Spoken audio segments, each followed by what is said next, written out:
Hey, what's up you beautiful feckers? How you all doing? So last night we got 4 new Warframe augments. One's for Volt, Chroma, Mag, and of course the best out of the bunch, Excalibur's Chromatic blade. So the Chromatic blade augment changes the damage type of your exalted blade depending on what your energy colour is on your Excalibur.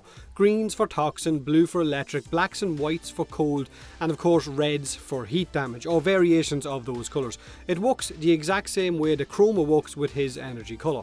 Chromatic blade also increases your status chance by 50% for your exalted blade. Now this also stacks with your power strength, so at a power strength of about 180% you would have 100% status chance on your exalted blade, and that's not counting dual stat mods already on your melee weapon.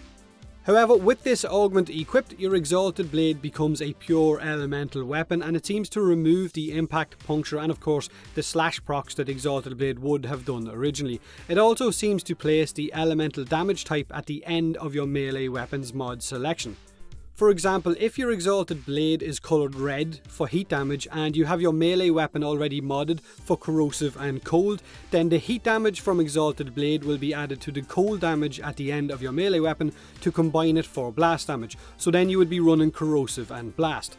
So you could mod for a little bit of extra crowd control if you wanted. Now here's the kicker about Chromatic blade. Since Condition Overload works with Exalted blade and Condition Overload increases your damage by 60% for each status effect on enemies, it means that if you have a 100% status chance on your Exalted blade and you're proccing multiple different status effects, then this is simply an insanely powerful augment mod. Some of you are probably already saying it's maybe a little bit too powerful, expect a nerf potato, and I'll be honest, I personally can't see this being left in its current state. I've played the game for way too long and I've seen what happens to setups like this when they appear in game. Something gets changed. However, Exalted blade does suffer from damage fall off at range, so maybe they'll leave it the way it is because it definitely has got downsides.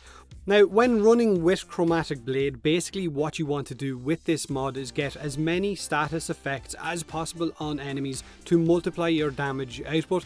Then it melts high level enemies without any real struggle whatsoever. Drifting Contact also works with Exalted blade. If you have a lower power strength or you can't reach that 100% status chance, then Drifting Contact is going to help you get there.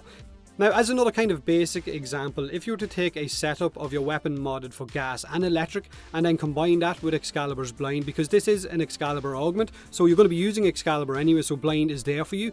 Add in the guaranteed cold proc from the Taxon Sentinel, add the slash procs from the Medurai passive into the mix, and everything's already dead. Now, that's not counting any additional status procs from your teammates as well to boost up your damage. This is an incredible augment, one definitely worth getting your hands on if it stays in its current state. Now, in fact, even if they do decide to change something about the augment or something to do with Condition Overload or the amount of status procs or whatever, the augment could still be an incredibly powerful one worth getting your hands on. If you're an Excalibur main, then chances are you'll grab it anyway. Now, I'm going to leave a link in this video's description to one of Frozen Ball's videos where he is testing out the augment, and you guys can see again why it's so damn powerful. Make sure and share your thoughts below on the Chromatic blade augment, whether you like it or not, whether you think it'll be nerfed or not. Don't forget to hit that like button if you enjoyed the video, or don't if you didn't. Subscribe for more Warframe, and as always, thanks very much for watching.